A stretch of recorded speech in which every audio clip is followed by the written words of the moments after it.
Hello guys, and welcome to a new Broken Arrow video today by me, Vulcan. In this one I'm going to be going through all of the support vehicles available in the vehicle tab. This is going to be somewhat a tutorial where I go through all of the units, explain what they do and whether or not I think they are good, based on my own anecdotal experience. So let's start here with the Drock, the 2S41 Drock. The main thing that I like using this for is smoke. It's an 82mm mortar carrier, which is very fast. You can get into position nice and quick. It has smoke if it gets in trouble, but you can set it to a mostly sloped loadout, and then this gives it 24 smoke rounds. Now the issue with HE for 82mm is it doesn't really do much damage, but the one thing that 82mm mortars can do is force your opponent to move units. So you can dislodge units from high rises quite easily if you just start dropping 82mm mortars on their heads, because they don't want to sit there and take damage for free, right? Even though it will take a while, you know, they're not just going to take it, they are going to probably move out of the way. So a 50-point mortar can be really good for harassing those positions, and then you have the smoke there for when you want to make pushes, like particularly on a map like Kaliningrad, for example, where you might want to smoke the bridge with like a creeping barrage or a line command. Then that's the sort of thing that the Drock's really good for. Moving on to the Nonna, the Nonna S. This is a 120mm mortar. I'm not sure if I really value 120mm mortars over 82mm mortars, generally speaking, because they don't really do that much more damage and they tend to fire slower. So that is a problem with them. They do have longer range, which is handy sometimes. But yeah, generally like 82mm mortar is fine, and then in this case you're paying 10 points more for like 3 extra damage, but it's not as much damage because like the reload time is slightly longer on the Nonna. The one place where I think the Nonna could be good is if you upgrade it to the Nonna SM variant. Now I haven't really had much chance to personally try this out, but in theory, you know, you've got extra range, so it goes from 2100 to 2400 meters range. Your smoke rounds are still the same range, but you do get laser guided rounds. So this has 60mm of explosive damage penetration, and the top armor of a tank is 60 mils on the American side for the most part. There are some exceptions, but most of the Abrams have 60mm explosive armor on the top, which means in theory 2 of these could one-shot like a Tusk 2 or a Tusk 1 variant of an Abrams, if my math is correct, because if you're like 100% penning, you're doing max damage, so you'd be doing 18 damage. Only the Tusk 3 has 19 health. So yeah, if you're laser guiding these onto tanks, in theory it could kill them. In theory. The only issue, right, is that laser guided rounds don't always land exactly on top of a tank, and also your opponent might just move. So yeah, in practice I can't see it working too well, but something to potentially try. Laser guided rounds can be really, really nasty. Then finally for the VDV we just have the truck, the Kamaz VDV, useful in a pinch for dropping off supply, although it's only 2,000 supply. 14 seats is useful just as a tiny troop transport for 40 points. One thing that this can be useful for is airdropping. It's good for moving around supply after an airdrop, if you're ever in that position. Then we have the Guards Tank Brigade. So we got the Mr. 152mm artillery with a decent reload time. It's okay. You do have the Mr. M2, which does then get the laser guided rounds, which is nice. I believe it also gets a little bit of extra reload time. Yeah, so the Mr. S is probably better with the Mr. M2 upgrade overall. For that price, you're firing way faster. That's actually pretty good.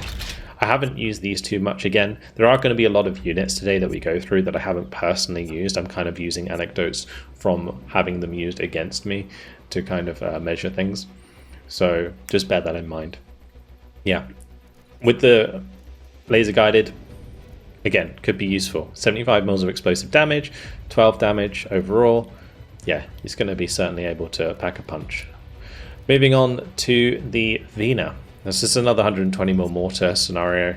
In this case, the Vina, really overpriced, I think, for what it offers. It's just it does have a lot of ammo, but yeah, I think it's just overpriced. It does also have the ability to fire a heat round, which has 1,200 meter range. It has 9 damage with 600 millimeters explosive pen, which is actually okay. You can also get the extended range variant, which gives it the 2,400 meters, so you're matching that of the Nonna SM here. Probably worth it if you're going to use it, because the ammo count is actually pretty decent. I just don't really value 120mm mortars over something like the Musta or the Qualitaya, which you'd probably take instead in the guard's tank. And if you wanted smoke, you'd then pick something cheaper, like an 81mm mortar if you have one available, to provide that. Moving on to the Qualitaya, we have ourselves the best artillery, tube artillery, that the Russians have. It is very strong. It fires very quickly. So it has 4,200 meters range by default, with 75mm explosive, 12 damage. But its reload time is even faster than that of the upgraded Musta. So the Musta is like upgraded is 5 to 7 seconds. The reload time on this is 4 to 5 seconds because it has an auto loader. And this auto loader is also useful if you end up coming up under counter battery whilst you're firing, because the stress won't reduce the reload time. Now, ideally, you don't ever really want to be hit by counter battery. With artillery, you want to fire and move. Always fire and move. Like, so fire your salvo, move to a different location every single time. Otherwise, you leave yourself open to counter battery. The other thing I will say is if you see an enemy drone get shot down, move, because most likely they will have seen your position. Okay, so otherwise, yeah, really strong. Does have the cluster round ability, which is nice. So this gets 200mm explosive damage. I don't think the cluster is like too useful. It's good if you don't have direct line of sight on things generally, but most of the time you're just going to want the extended range loadout, which increases the range of the rounds to 4,500 from 4,200, and you get the laser guided rounds in there as well. And these laser guided rounds are more than enough to kill tanks, so you don't need to rely on the cluster to do that, which is why I don't think the cluster is as useful on a vehicle like this. But it can be nice, again, in situations where there's like a lot of forest, or there's a lot of buildings blocking line of sight, so you can't get the laser on target, then cluster can come in more handy. Trouble is, it is still kind of expensive for how little damage it actually does, because it's only 4 damage per shot. So you're going to need quite a lot of shots on target for that actually to kill something. Moving on, we have the Derivatsaya, which is a very strong support weapon. This is fantastic for shooting down helicopters. Its HE has a range of 1,900 versus helicopters and also aircraft. So at that range, you're doing 4.3 damage per shot. It's going to take like, I don't know, 6 or 7 shots, and you're going to shoot down basically anything in the sky. The only way to really counter this generally is to keep moving. If you end up getting in its range, and just hope you can get out of range before it tracks you. Otherwise, yeah, it's a very strong vehicle, and it also has the AP shell with the 120 to 180 millimeters of kinetic damage, so it's able to tear through APCs and such alongside, you know, your normal frontline tanks. It's just a fantastic support vehicle. So really big fan of the Derivatsaya. Yeah, it's very strong. It has its own smoke. It is also amphibious. You can upgrade it to the Sosna, which is also another great choice. Both of the choices are fantastic. The Sosna is really good because of the 2,400 meter range. It has a quite high damage missile at 12.5. Yeah, really solid. The only thing I will say about the Sosna is it's semi-active, which means that if it loses line of sight of the enemy target, then your missile will just fly off into the middle of nowhere. But otherwise, yeah, the Sosna, really solid anti-air at 2,400 meter range. Derivatsaya, much better for sort of like sitting next to your tanks almost, so that it can provide fire support on the ground and also against helicopters if they get too close. Then we have the MTSM, which is just a supply vehicle for 30 points. It can only bring in supply. It doesn't have any seats for infantry. So that's what it's there for. If you can't choose anything else, it's not too bad. 65 speed off on road is actually pretty good. Then we have the S300. This is one of the mainstay AA pieces in the game. You have 4,000 meter range by default with 25 damage. That will one-shot anything that it hits in the sky. There will be situations where you'll see a potential hit, but what has actually happened is the missile has exploded nearby the aircraft, not actually on the aircraft, and therefore the enemy aircraft doesn't take a full amount of damage, but any direct hits will one-shot an enemy aircraft. There is also the longer range missiles that you can get if you sort of downgrade it, I guess. It's not really a downgrade, it's kind of like a side grade. Instead of having 4 missiles, you now have 2 missiles, but you have an extra 500 meters range. Now the big thing to point out here, because I think this is the first vehicle that we've come across with radar. Radar's super important. Radar increases your range by 2 times.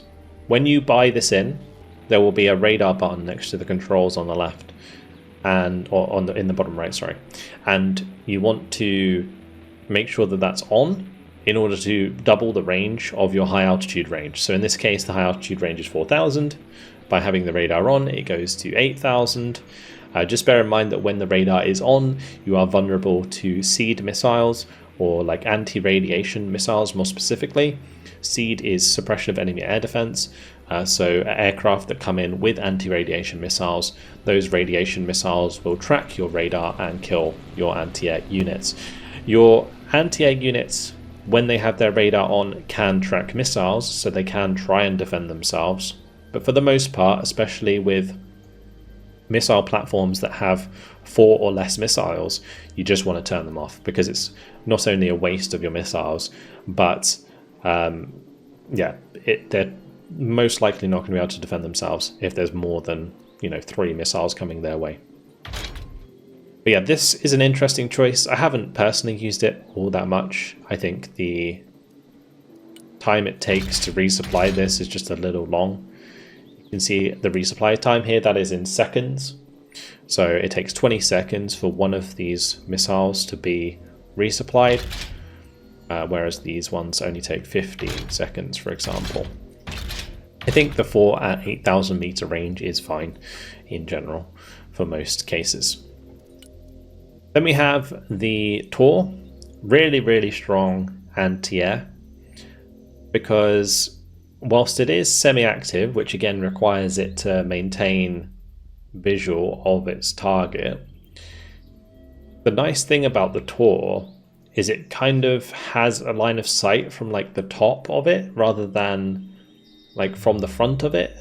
It's kind of strange how this works, but basically when you're in like a middle of a forest, it can still kind of fire out of the forest quite frequently, more so I feel than like a standard unit. Now I don't know if that's just me like anecdotally seeing that and thinking that's the case and not thinking that the Cessna or something can do the same, but yeah, I'm pretty sure that that's the case. The Tor just kind of acts a little differently because it launches the missile up and then it heads towards its target.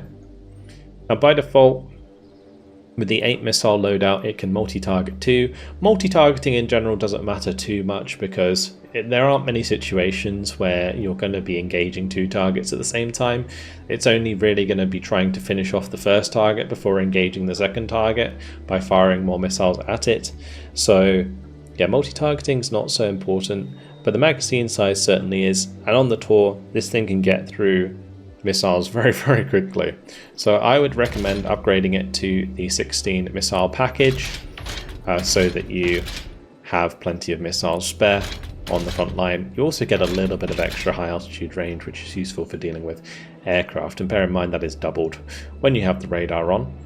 For low altitude range, the range is increased by 1.25 times.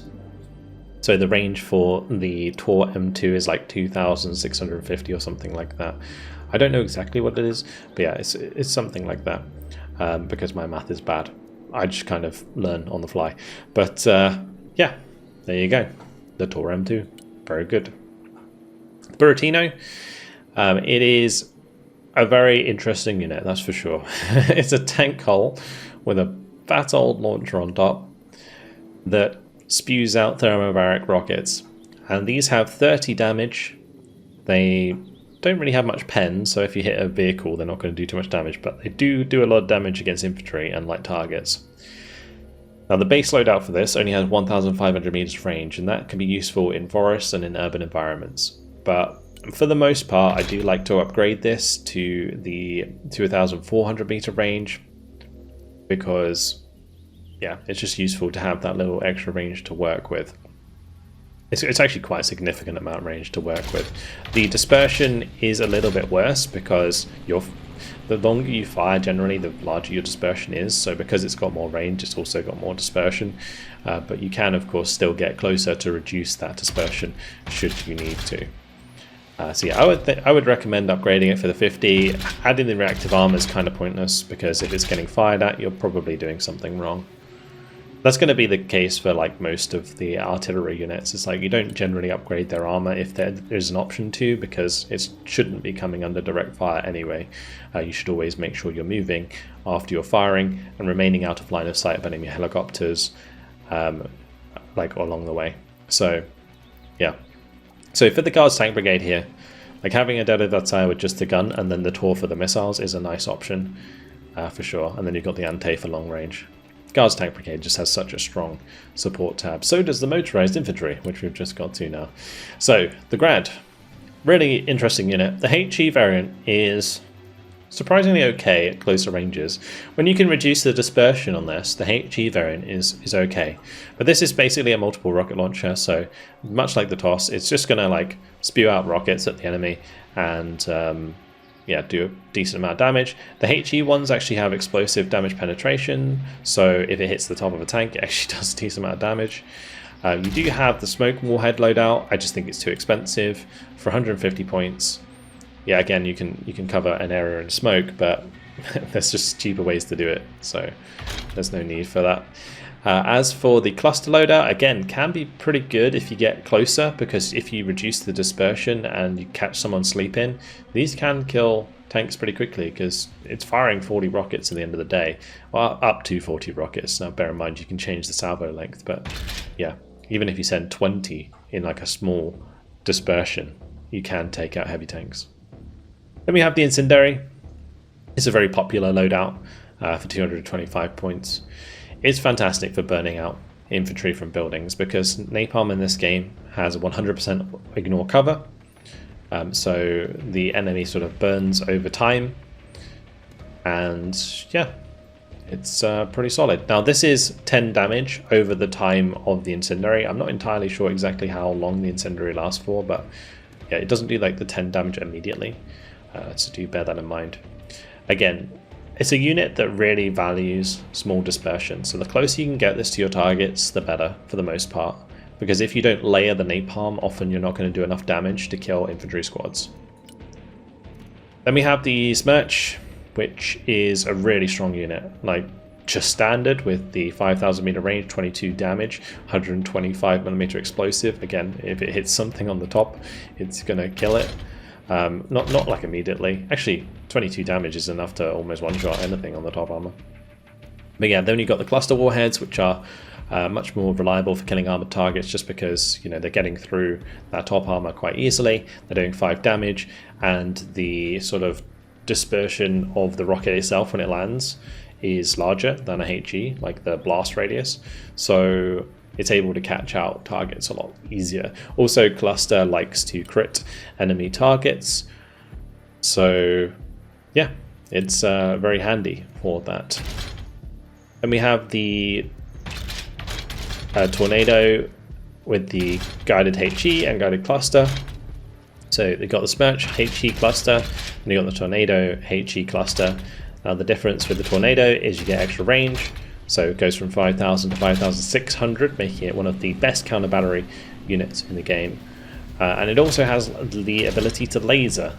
So you can laze rockets on target. And I think laser with HE is actually generally much more effective than laser with cluster, just because you can fire like 2 HE units at it, and because all of the shots are like concentrated on one target, it just does so much damage.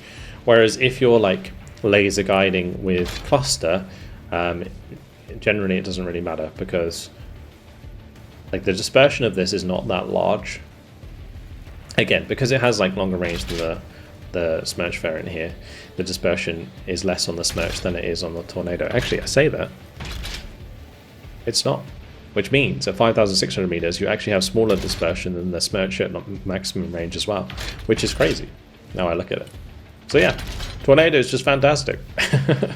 Really, really strong rocket artillery. Then we have the VulcanHDGaming,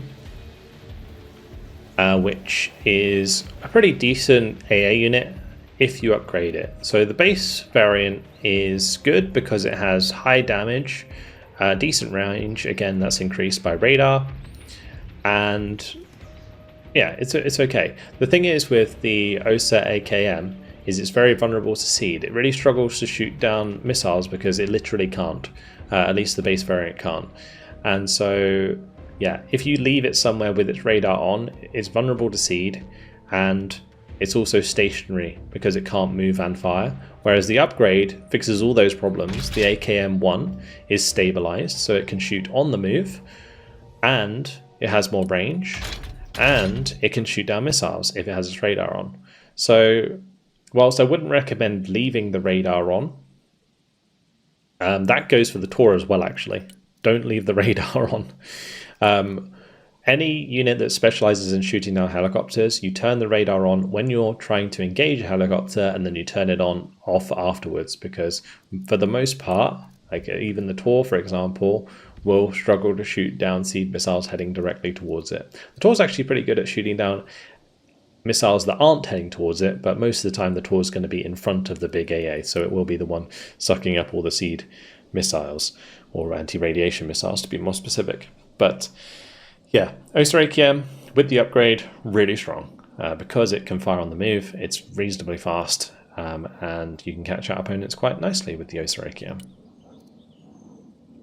S300, very similar to the Ante. I'm pretty sure the missile has almost exactly the same stats. Actually, it is basically exactly the same stats, yep. You can, however, upgrade this to have extra range. So it goes from 4,000 meter range to 4,300 meter range. Just bear in mind that the supply cost of the longer range missiles is higher and they take longer to resupply. But I would generally always recommend the upgrade. If you are running like Guards Moto, then having these with long range, and then maybe even these with long range, could be the way to go, because then you've got the missile capacity from this, plus the longer range missiles if you need them to snipe units at range. But yeah, generally I like the 4 missile loadouts just because it's less hassle on the back line. Then we have the Tokja. The Tokja U is a ballistic missile launching platform. It doesn't have a cruise missile. It's 6,000 meter range, 70 damage. It does a decent amount of damage. I won't lie, it's pretty strong warhead, especially like the cluster one with 20 damage is enough to basically one-shot anything it lands on. But because it's a ballistic missile, it quite often gets shot down by enemy radar AA. And the way to get around this is to bring in seed just before you fire, so that the enemy AA is busy dealing with the seed or potentially killed by the seed, and then your ballistic missiles can break through. You probably want to use them in numbers, so have at least 3 or 4 and fire them at the same time, just so that you can overwhelm the air defense as well. Then we have the Ural, just really solid supply truck, has 4,000 supply that it can carry, or 16 men. You can do the armored troop transport. Interesting thing about the armored troop transport is because it has a little bit of extra armor and also a bit of extra health, it can survive a shot from a tank. So yeah, that's kind of handy in some situations, especially if you are using it to troop transport to the front line. Then we have the Ural with the ZU-23-2 on it.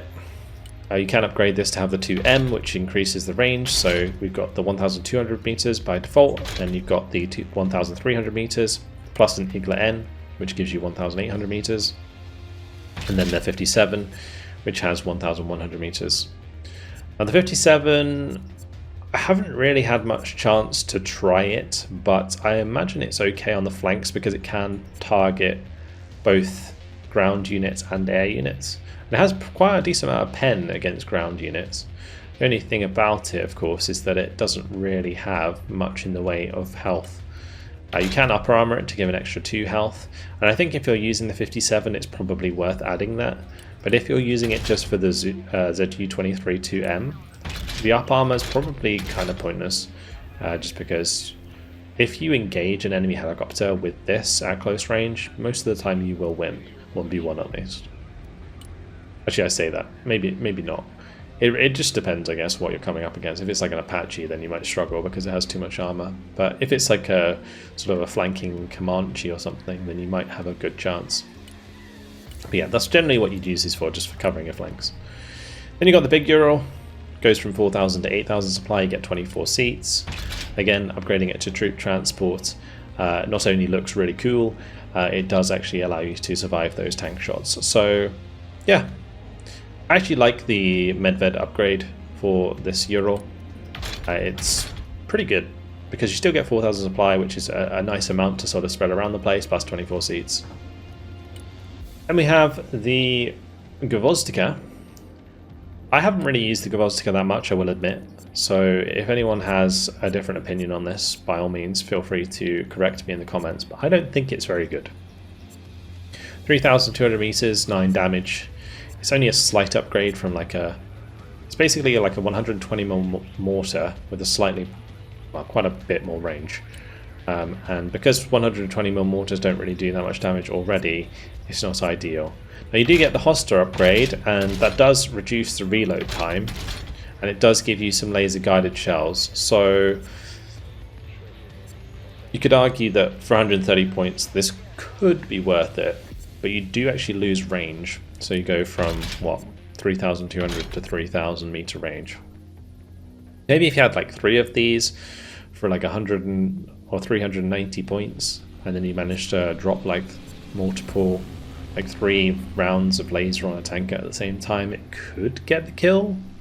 Maybe? I haven't tried it, so I wouldn't know, but theoreticals here. Alright, moving on to the Nonna. This is exactly the same basically as the Nonna S over here. It's just on a wheeled platform.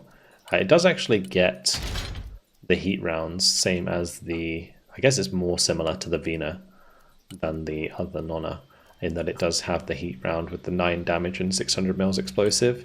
You can also get the extended range, which pushes it to 2,400, and then you get the laser designation there as well. You can also upgrade it with some armor, which actually gives it a decent health upgrade, but as I've mentioned before, if your artillery is getting shot, you're doing it wrong.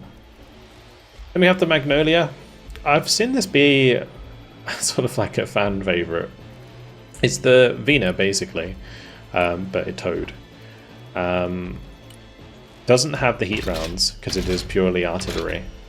Now, an interesting thing about the Magnolia is you can give it cluster rounds, and it actually gets a lot of them. So you have like a vehicle that actually reloads reasonably quickly and can spread cluster on enemy targets to crit them. It could be useful for like pinning down enemy heavy tanks. So yeah, that's what I would maybe suggest using it for. It also comes with a lot of smoke, so you can create smoke walls for yourself. And it does come with 15 laser guided rounds. Now the laser guided rounds in the cluster loadout are still HE. So that does give you a bit of like variance in how you want to use the unit.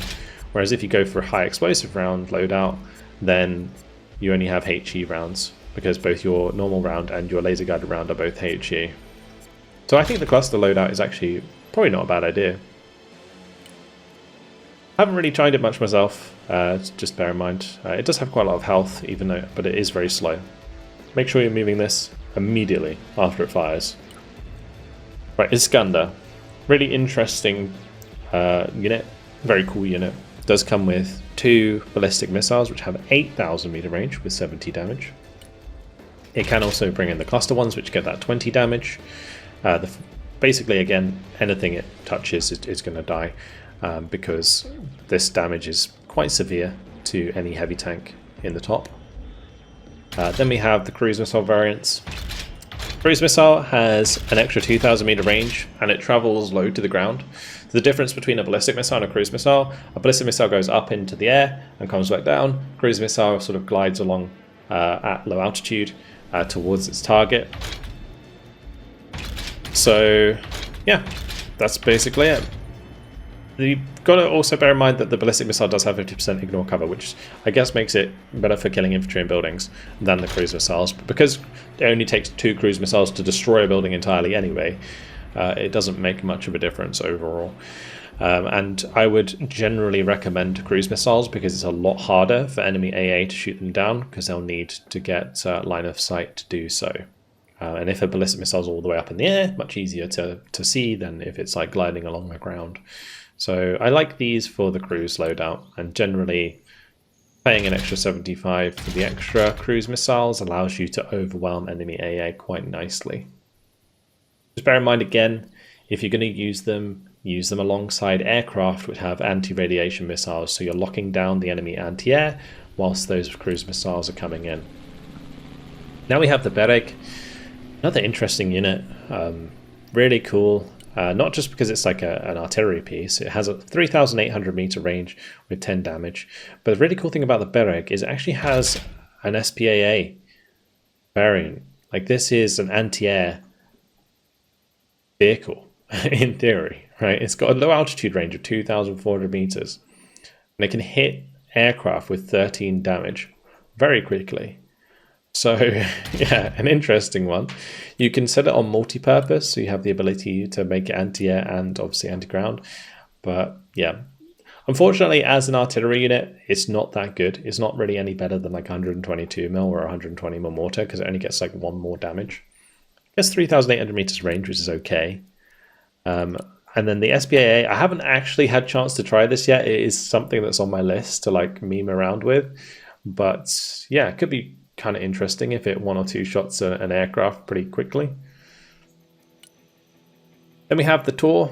Again, this is basically the same as the other Tor. It's just on a different hull. So it's very slow, but does the job nicely. Like 14 damage, 2,200 meter range. Really, really nice with the radar.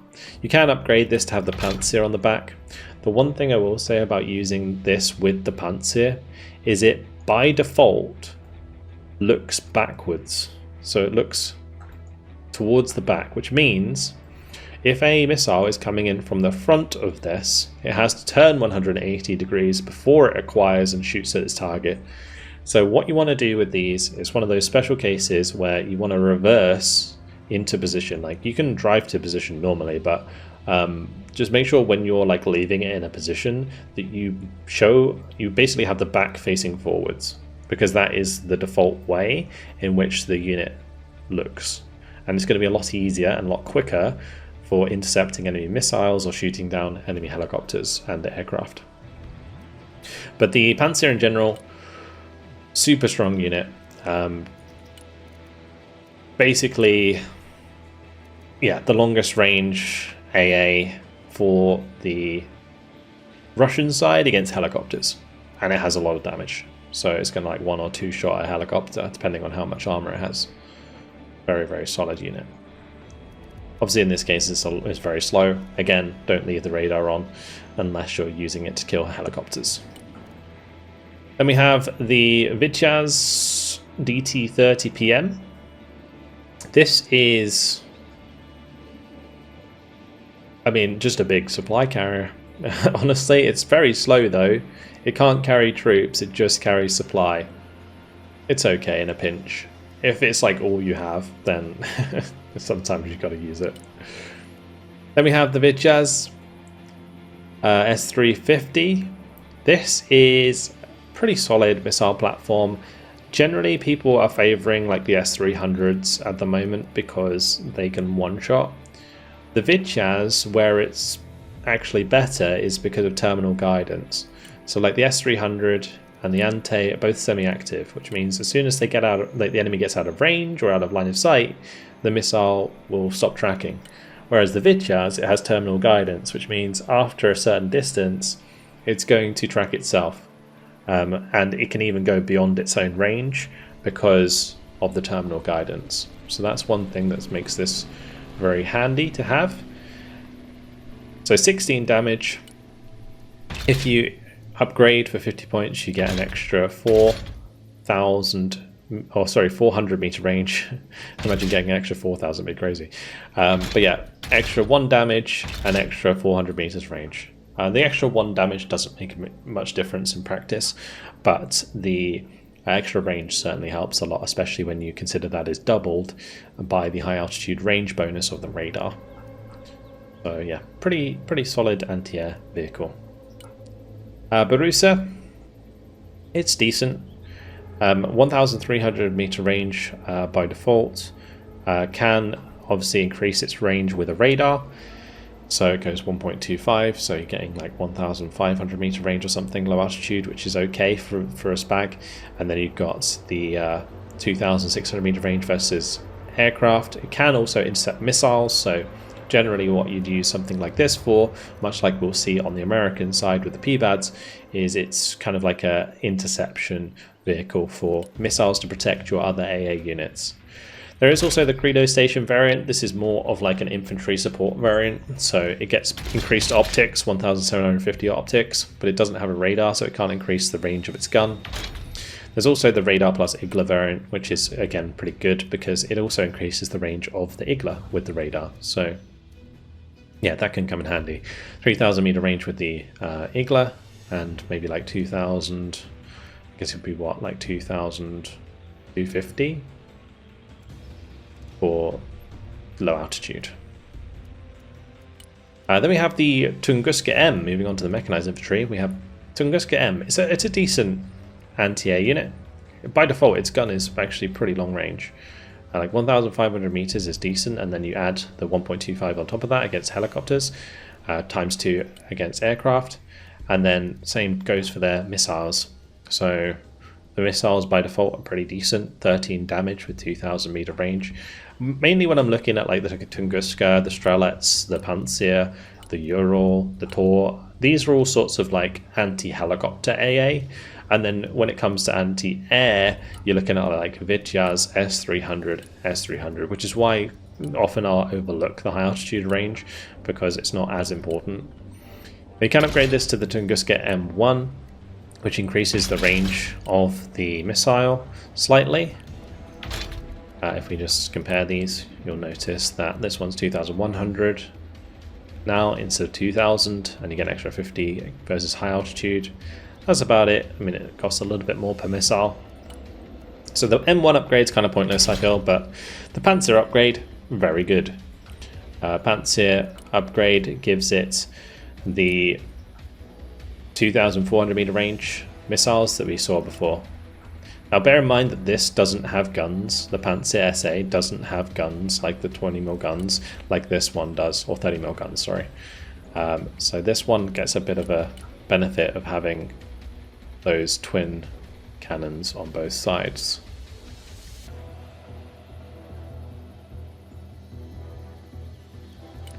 The way that these guns work in real life is very cool, by the way, because their barrels kind of like recede and the other one moves forwards so that they can fire faster without like heating the other barrel or something. I'm not sure exactly how it works, but it's something like that. Very cool to look into if you want something to check out. Anyway, that's the Panzer. Moving on to the Akadzaya. We have 3,500 meter range with 12 damage. So for 130 points, it's not bad. Honestly, I think 130 points, the Akadzaya, you can get value out of this. Like, it's much better than something like the, the Gvozdyka. You're looking at 100 points. I mean, even with the upgrade of the Hosta, for example, 9 damage, 3,000 meters. Now with the Akadzaya, of course, by default, you don't get any like laser guided rounds. If you upgrade it, then you are getting like a big increase to reload time, actually. So I guess it's generally worth upgrading it as well. But otherwise, yeah, 152 mil, 3,500 meter range. It's okay. And we got the Tolpan. Tolpan's a really interesting unit because it's a 240mm mortar. So it gets rid of all the problems of the other mortars where it doesn't have damage. And you have 18 damage on this big boy, which is really nice. So 2,200 meters, 18 damage. Certainly going to be packing a punch against infantry in the open, especially. It does also have 25% ignore cover, so it's able to sort of chip infantry in buildings quite nicely. And then we have the laser guided rounds as well. You don't get many laser guided rounds, but you don't really need many laser guided rounds because, again, a laser guided round on top of a heavy tank is going to still be doing 18 damage because it has 120mm explosive pen. So yeah, don't underestimate the laser guidance with the Tolpan. You can also upgrade it to the Gadsden, but I think, you know, whilst this is technically better, in my opinion, than the Akatsaya, because you basically got the same gun with more range, you are actually getting less reload time though, so do bear that in mind. But yeah, it's basically the same damage with more range than the Akatsaya for the same price. Tolpan is probably the go-to in that setup. Because if you want long range with lots of damage, then you go for the Malka. And the Malka, very solid long range artillery. You want to have like 2 or 3 of these and then fire them all at once, just like one round on whatever target it is, and generally you're going to kill it. They only come with 8 rounds each, which is not very many, so you're going to want to keep them resupplied. But what they do hit, they hit hard. You can also give them extended range, so it goes from 4,300 to 4,500 meters range for an extra 20 points. Probably worth it, although not sure how that affects the dispersion. Okay, the dispersion is still the same at max range, so you are definitely better off upgrading them. Then we have the book. The book's an interesting one. I haven't tried it personally too much, but I heard from higher level players that it can be really useful as like a close, longer range AA piece. So when I say close, I mean you have it on your front line and then you don't have the radar on. So you have it near your front line, it has a 3,000 meter range by default, and it uses like a 20 damage missile on the base book M2, which is pretty good. It can acquire targets very fast and fire decently fast, so it's a weapon that I think actually excels without its radar on. You can upgrade it to the book M3. The book M3 gets extra range. It also becomes terminal guidance, which is really nice, with 19 damage. So the book upgrade is pretty nice, and this is a unit that you probably want to use with the radar so that you can get the most out of those terminal guidance missiles. But without the radar, for 150 points, this is also a very interesting unit used differently. So this one you'd keep close on the front line with its radar off, and this one is more of like your standard, a little bit further back with radar on. I think the books do struggle a little bit for intercepting missiles, so it might be one of those that you want to turn off when seed or anti-radiation missiles are on their way towards you. Then we have the MT LBVM, an interesting supply vehicle. It has 2,000 supply, 12 seats, but what's interesting about it is its weapon choices. So it's got the Cord, you have the KPVT, which is a decent weapon in itself. You can put a autocannon on it, 30mm autocannon, again pretty good. Bear in mind this also adds smoke, which is pretty nice. And then there is the autocannon with grenade launcher. So yeah, it can be like a fighting vehicle in and of itself. I haven't seen many people use these just because generally you have like more specialized infantry transports that you'd probably rather use, but it's an option for sure. Then we have the Strela 10MN. It's a short-range anti-air platform for dealing with helicopters mainly. Altitude range is only 1,800 meters though, so that does kind of suck. The Luchnik, you're getting way more missiles. It goes from 8 to 16, but the missiles are much smaller because it goes from the 9M333 to the Igla S, and whilst the Igla S does get 2,000 meter range, you only have 7 damage. So not a big fan of the Luchnik upgrade personally. Sosna upgrade, that's the way to go. You get that 2,400 meter range AA. Yeah, really solid. Then we have the Diva. Same thing as before with the 82mm mortars. So 82mm mortar, mostly good for use with smoke. You can upgrade it to the Vasilic, again, mostly used for smoke. You can, with the Vasilic, use it as a mortar for killing enemy units in urban environments if you can get close enough, because it fires multiple rounds all at once. So because it's basically like an auto-loaded mortar, you can see that he's carrying like multiple shells, and it fires them all one by one very quickly. So you can lay out smoke very quickly with the Vasilic, much quicker than the Diva, but the Diva does have the extra range. Then we have the Dilemma, which is 120mm mortar. Again, same as the 120mm mortars we've talked about before.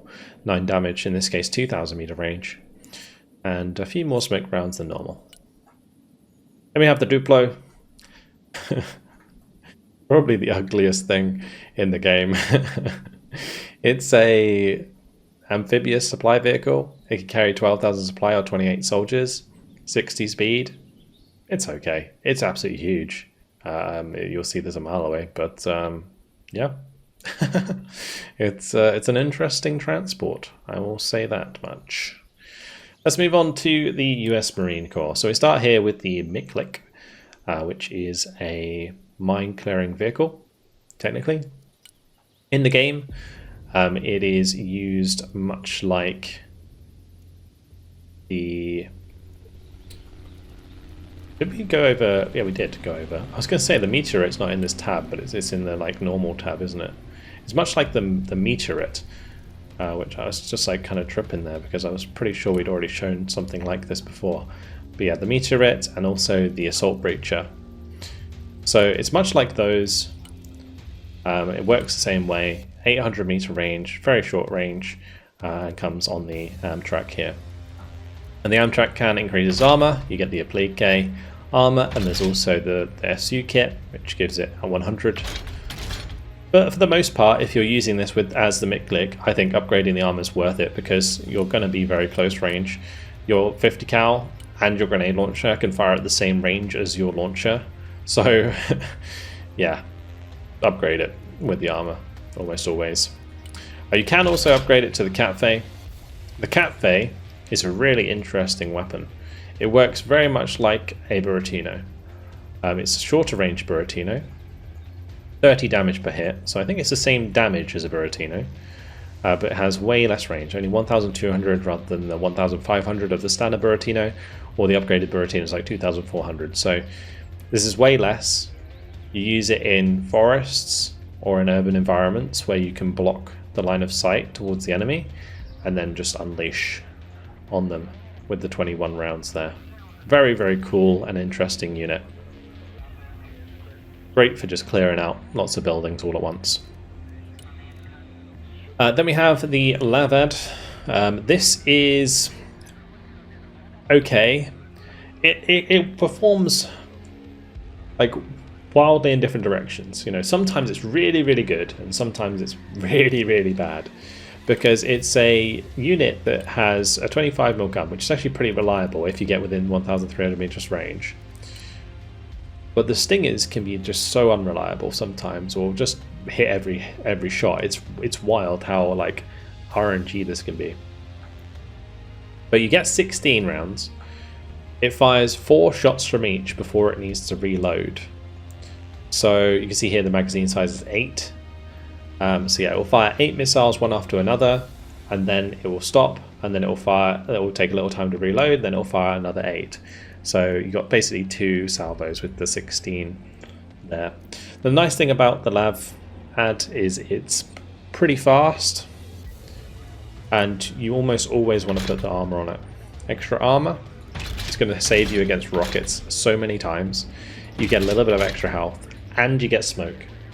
And smoke is just like, probably should have mentioned this sooner, it's the killer of helicopters.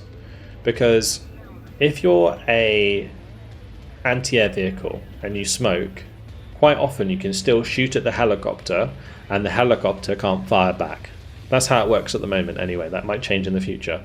But for now, smoke on anti-air units, really strong because of that. and that will make this survive a lot more often.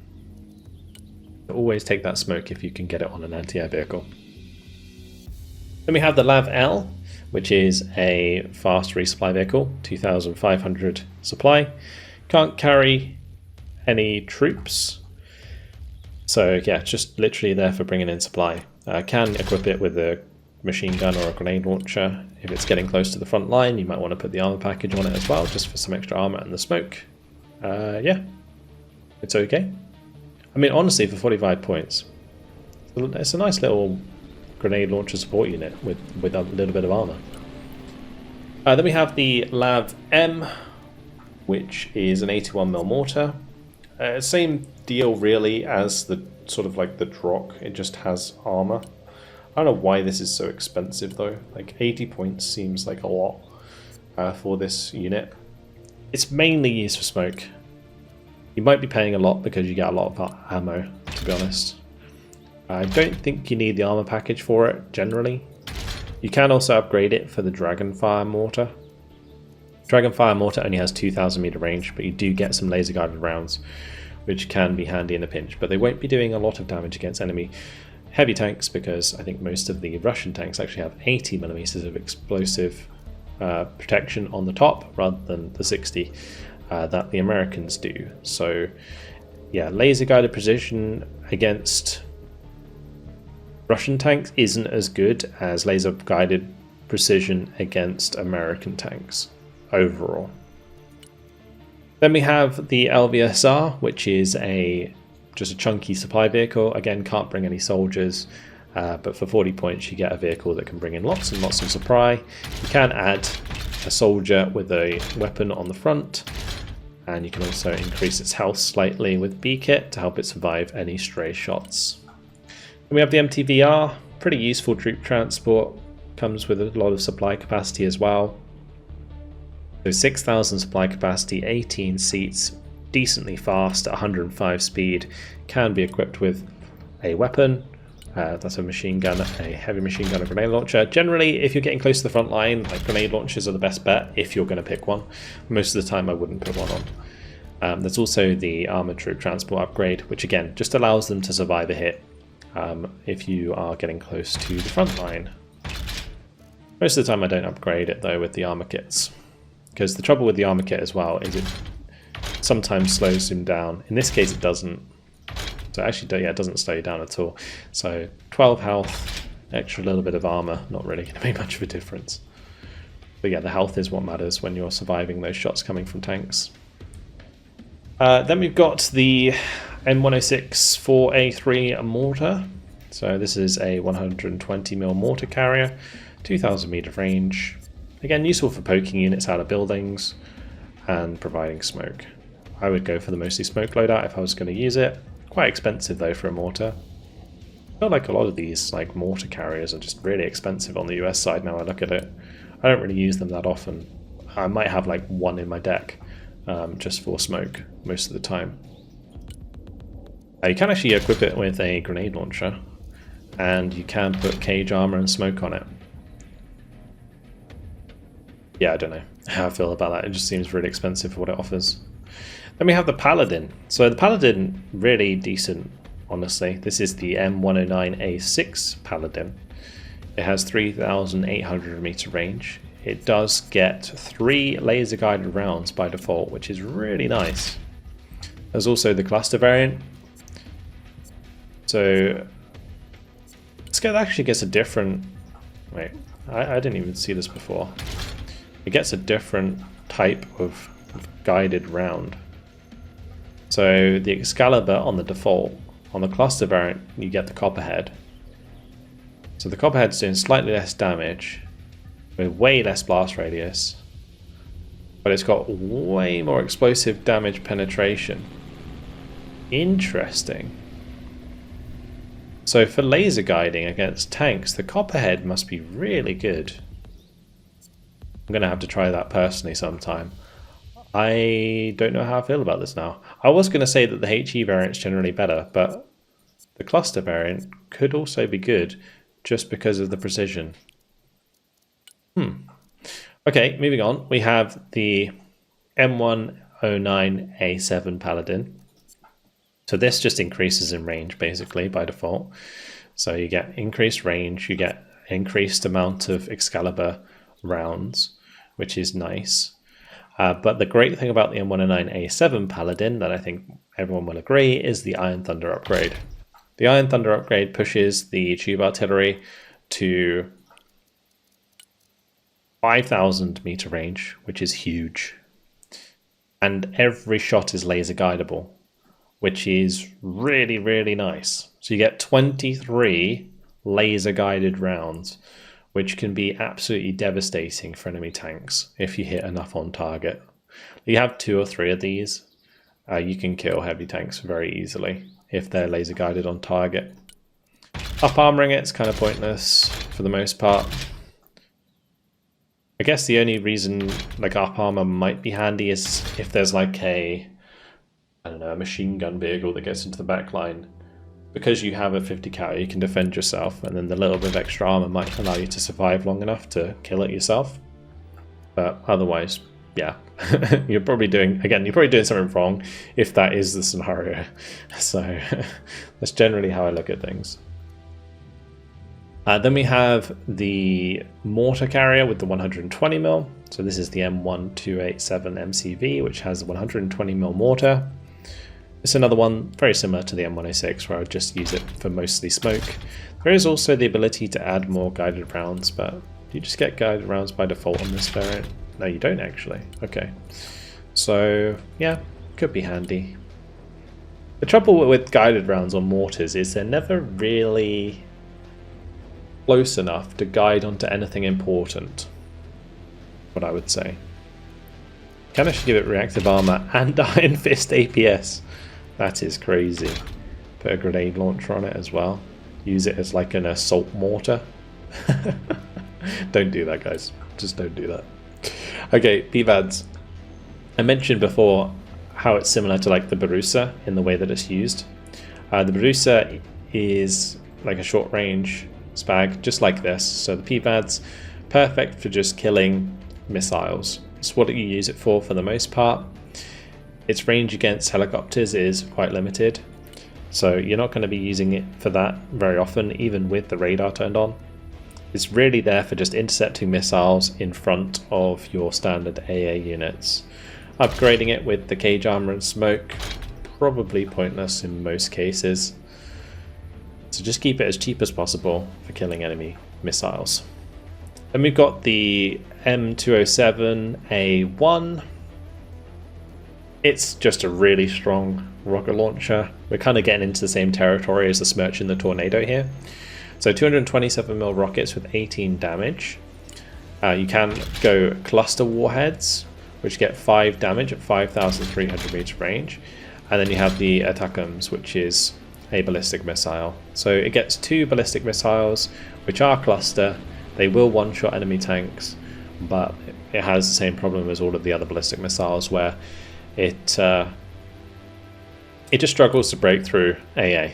You need to make sure that you sort of coordinate seed if you're going to get the ballistic missile on target. But otherwise, what would I recommend? Like high explosive is fine. I like cluster. If you move it close enough so the dispersion's a bit smaller, it can be very, very useful for that. The difference between the MLRS and the GMLRS, or the M270A2, is that it is laser guided, or can be laser guided. It doesn't have to be laser guided.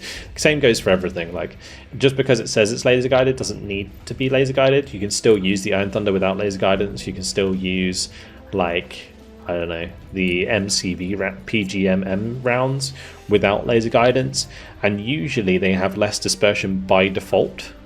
So you can get just more accurate rounds by using laser without laser, if you see what I mean. But yeah, the GMLRS here, it's okay. It's just a more expensive one because you guide them. It can also be upgraded to the Prism. This is a ballistic missile again. It gets the ability to fire 4 of them, which is actually quite a lot. I mean, if you have 2 of these, you're firing 8 ballistic missiles, which is pretty good. just for overwhelming enemy AA. And they only have 50 damage each, which is actually less than the Russian equivalent. You've only got 40% ignore cover instead of 50%. Yeah, I don't know how I feel about the Prism. It can be useful, but generally I always bring these for the cluster warheads again, or the high explosive, depending on how I'm feeling. I think the guided one with high explosive is more useful. Like having laser guidance on high explosive warheads is more useful than cluster, because cluster spreads a lot better anyway, so you don't need to do that most of the time. Like laser guide cluster, I mean. Then we have the M54-8A3, which is just a supply vehicle that brings in supply. There's no infantry seats. You can give it a weapon if you want to, but for 30 points it's just very similar to the MTSM on the Russian side. Then we have the linebacker, which is okay. It has by default 1000 meter range against helicopters. It is an anti-air unit for killing helicopters, basically. It gets a pod that fires 4 shots and then has to reload. You can upgrade it to the Shorad, which then has stingers as well. The Shorad 30 mil has 1200 meter range, and it also has a radar, so you're increasing that low altitude range slightly. You're also increasing the range of your stingers, I think. And then you've also got the Hellfire variant. I don't think the Hellfire variant of the Shorad is that useful generally. Not more useful than the Stinger variant anyway, just because it doesn't fire fast enough to kill things. But then again, I haven't really tried it too much, so feel free to, you know, set me right in the comments. Overall, if you're using this, I think always Busk 3 armor is the way to go. You're pushing it up to 17 health. You're getting as much armor as possible, because in some cases this thing can really struggle to shoot down enemy helicopters, just because it will run out of ammo before it has to reload and then shoot again. And I think that's probably the main reason that this would suck, because you fire 2 Hellfires, then you have to reload, and then you have to fire 2 more Hellfires. And it could be that one of those misses and one on its own is not good enough, whereas with the Stingers you got 4. It takes like 2 or 3 to shoot down an enemy helicopter. You're still kind of in the same problem. If this could have twin Stingers, it'd be great, but it doesn't, unfortunately. Now, one thing I will say about this 30 mil, it does do a decent amount of damage against infantry, so you can use it as like an infantry support in between using it as anti-air. Then we have the Patriot Pack 2, really strong anti-air. Strongest anti-air on the US side because of its 21 damage. Like, a lot of people ask me, do I take the Pack 2 or do I take the Pack 3? You know, like if you're running Armored Striker, I would always recommend the Pack 2 over the Pack 3 because of that 21 damage. And by default, this gets 2 missiles with 4000 meter range. You can upgrade it to get 4 missiles with 4000 meter range. Of course, that 4000 meter range is doubled, so it goes to 8000. It's, I think, the longest range AA on the side of the Americans. So, yeah. It's longest range, it does the most damage. You can get 4 missiles for 80 points. It's actually very good value for money. Super, super strong AA unit. Probably will get nerfed at some point. Then we have the Avenger. The Avenger's nice. I like it with the double Stinger pod. For the same reason as the Shorad, like being sucky with just one. But with the Avenger you can get double Stinger pod, and so it will always have enough missiles generally to kill at least 1 helicopter, if not more. It still maintains the machine gun as well. So like with a single pod, you'll notice it has like the gun here and then the pod. On this one, it's got 2 pods, but the machine gun is still like underneath the pod. So you still have the machine gun there. The machine gun is 800 meter range. It can do a decent amount of damage against infantry over time. Would I recommend B-Kit and Smoke? Probably. For the same reason that I was talking about earlier, where Smoke on AA is just really, really overpowered. You can just smoke and then keep firing at whatever it was that was harassing you, like helicopter-wise at least.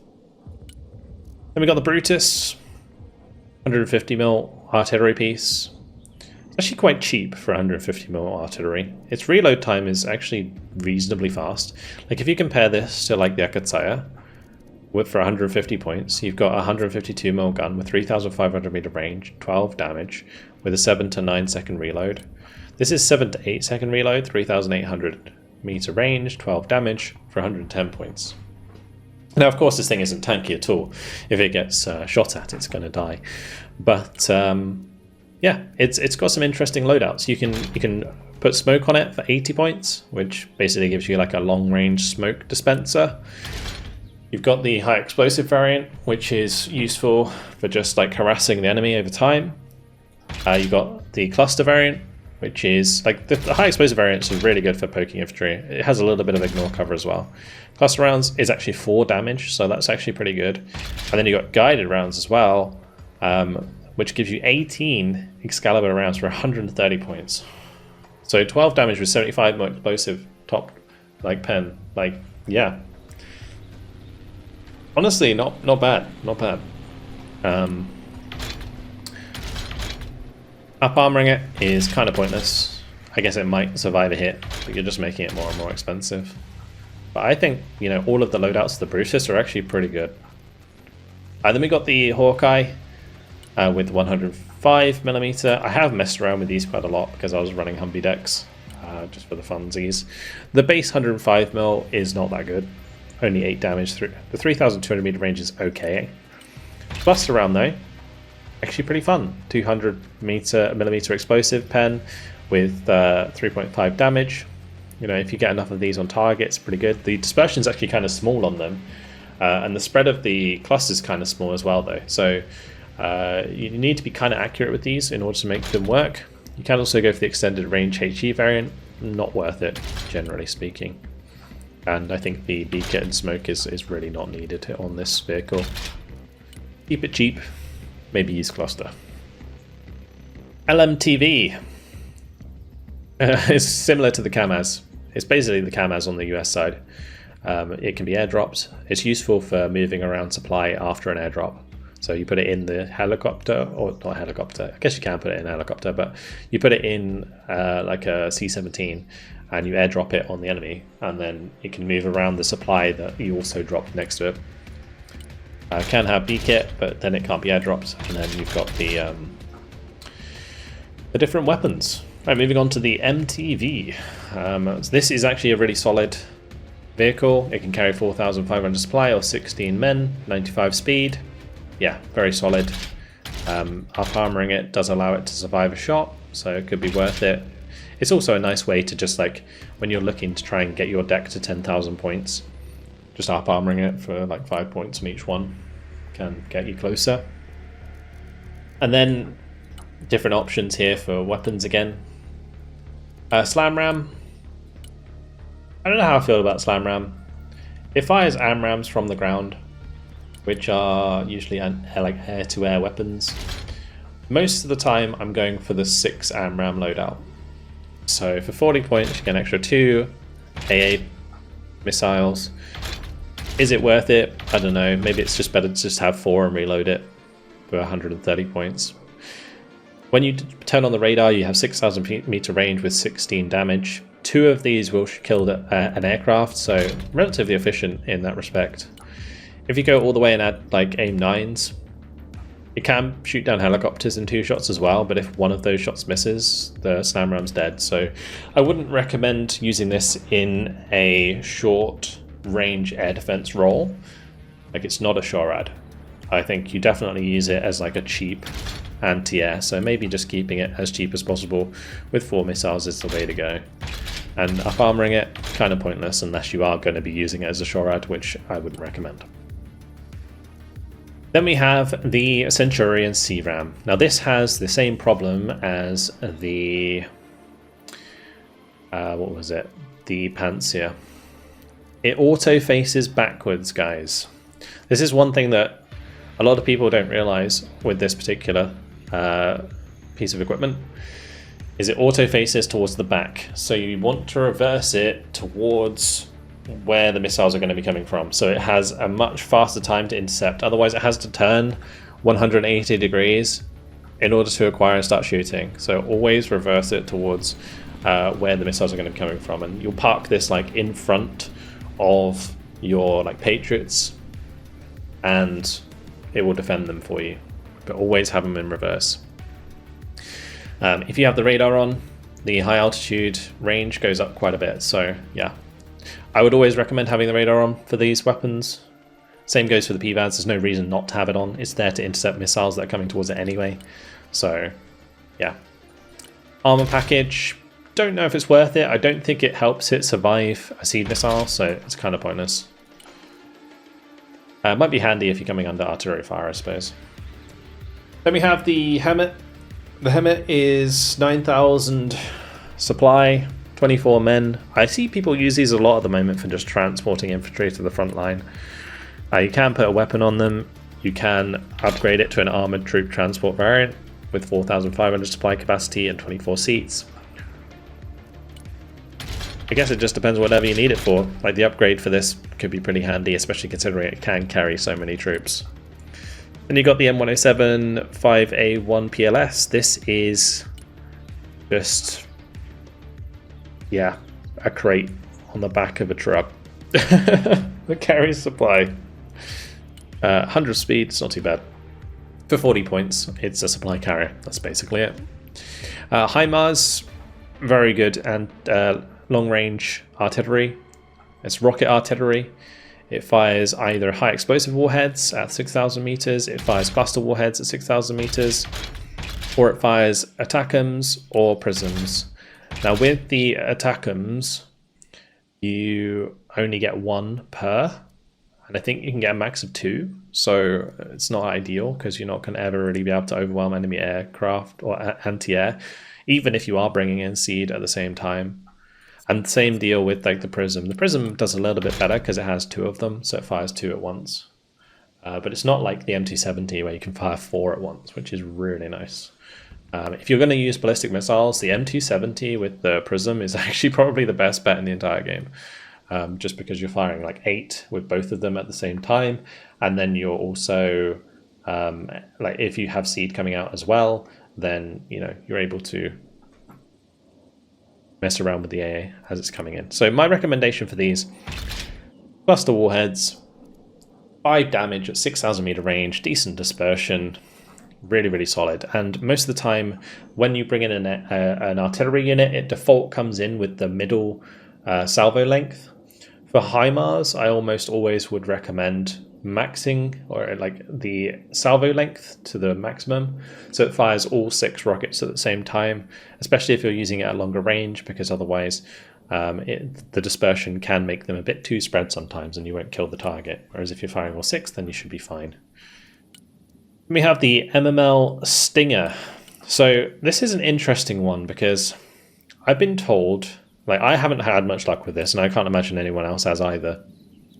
I've been told that this can't fire like through the cabin, right? So unless something's like high up from this angle above the cabin, then it won't basically acquire a target. So it's one of those vehicles again that you're going to want to like reverse into position so that it can constantly fire no matter what altitude the enemy unit is. And most of the time that would be a helicopter. Because this has stingers, it can have a radar, it does have a radar, so you can increase the range of that. And then you use it to shoot down helicopters very quickly. The HE variant can also target vehicles, and it is top attack, so you know, in theory it could do a lot of damage, but most of the time if this gets into range of anything it just instantly dies. But alas, again, it's all about being able to acquire the target, and so you have to kind of reverse towards the enemy to make it work, because it won't fire through the cabin towards anything in front of you. So it's best off to have this like reversed, or maybe even moving sideways, I guess, in theory. And then there's the sidewinders, which again, really strong sidewinders against helicopters. Like sidewinders slap helicopters, and with the extra radar you get in a decent range. It can also shoot down missiles with the sidewinders, but I wouldn't trust it to do that. So turn it on when you need to shoot down helicopters, turn it off afterwards. I need to mess around with it more. honestly, personally. It's a really awkward vehicle to use. Then we got the Patriot Pack 3. So the Patriot Pack 3 is decent. I would almost always recommend taking 16 missiles because this is the perfect unit for intercepting enemy seed and also enemy ballistic missiles and cruise missiles. And on the Russian side, people do like to spam cruise missiles, and the Patriot Pack 3 is the perfect option for intercepting them. So yeah, that's what I would recommend this for. You can give it a self-defense weapon, you can upgrade its B kit. Again, it doesn't defend itself, or like doesn't stop it dying from a seed missile, so it's kind of pointless for the most part. But yeah, I think taking extra missiles is useful. The nice thing about the Patriot Pack 3 compared to the Pack 2 is that it does have terminal guidance. That is a big upgrade, but the fact it has less damage makes it overall less useful than the Pack 2. That's the difference there. So bear that in mind. I don't know if like you really do need 16 missiles sometimes, but personally I feel like I do. Like if I'm bringing in a Pack 3, it's usually because I'm trying to intercept like multiple cruise missiles, and only having 8 sometimes just isn't enough because you don't have time to resupply. Then the Patriot Pack 3 MSE, just like longer range. So the MSE has 400 meters more range, otherwise is basically the same. You can see that the magazine size here is different and the multi-targeting is different. If you upgrade this to the 8 missiles and 12 missiles, then you also get like the increased missiles per target and multi-targeting. But as I've mentioned before, with like the multi-targeting and also missiles per target thing, it's not that much of a big deal because most of the time a unit's going to shoot at the same target till it's dead anyway. The only thing I will say with something like the Pack 3 MSE is it's really good at targeting multiple different types. Like the multi-targeting is useful for engaging missiles, like enemy missiles coming in. So again, enemy cruise missiles, enemy seed, that's the kind of thing that makes that useful. But yeah, the MSE is just more range. So there you go. Then we have the Striker Mortar Carrier. It's a Striker with a 120 in it. 120 on the American side is just like flat out worse because it has less range. Like if you look at like the normal one here, it's 2,100 for 120. On the American side, the 120 only has 2,000 meter range. Yeah, unfortunately, it just makes like American mortars a lot more lackluster. You can give this some guided rounds. It's probably worth it for 10 points, honestly. And you can also improve its armor and give it 8 PS. Don't do that. It's a waste of points. Okay, then we have the Striker M. Shorad. Striker M. Shorad is pretty solid vehicle, honestly. 100 speed. It can have a machine gun with stingers. It gets 4 stingers plus a machine gun. Really weird loadout. You can go the Fletcher variant, which gets like a stinger pod with 8 missiles. It has a 30 mil, and then it has the Fletcher. And the Fletcher with the radar does have a reasonable range, so could be fun to mess around with, but I don't think it's that useful generally speaking. Then we have the double stinger pod variant, which is okay because you got 5 stingers. My favorite variant is the Hellfire plus stingers, because the nice thing about the Hellfire is it does 13 damage. The other thing about the Hellfire is that it's terminal guidance. So whilst the Stinger is like technically fire and forget, if the Stinger can be like, well, it sometimes just doesn't do enough damage, right? So it will still head towards the target, but it can get spoofed by flares really easily. And then you end up doing like less damage because the missile explodes like next to the unit and not on the unit, which is why, you know, damage from man-pads is very inconsistent, because whilst they are fire and forget, the flares do help a lot. Whereas against a Hellfire, because it's terminal guidance, it's generally a lot more effective, especially if your enemy unit's just falling out of like line of sight or range. because it will continue until it hits the target, which is why the Hellfire HE can sometimes still hit things behind tree lines or behind buildings, because it fires like a nice arc over a building or a nice arc over a tree line and then still hits the helicopter afterwards. So very, very strong combination. You know, you're initially smashing them with the Stinger and then the Hellfire finishes them off, and you almost always want to have the APS on these things because they are going to be challenging helicopters with ATGMs, and since you can't have smoke, having APS is the second most important thing to have on AA. So yeah, there you go. I think the full upgraded Striker M Shorad is very, very strong. Then we have the Striker self-propelled howitzer, 105mm round at 4,000 meters. Honestly, it launches 105mm rounds quite far, but are these any good? Not really. Like, the damage is so lackluster. They can be useful for poking units out of cover, but it's kind of just like a glorified 82mm mortar in the way that it works, or an 81mm mortar on the US side. And then you can also, you know, give it trophy, but don't do that. Just keep it light, fast, and yeah, move it after it fires. All right, there you go. That's all of the support vehicles. That was a lot to go through. I didn't realize there was so many. But if you have any questions, feel free to leave them in the comments. I hope I covered everything. If there's things that I missed, feel free to add comments yourselves as well. I do really appreciate all the extra comments that we get on these videos because it just helps other people learn.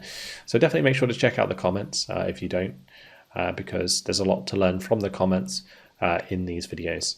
Especially the previous videos as well. So thank you guys for helping me out with that, and hopefully all the information I have been giving you is very helpful.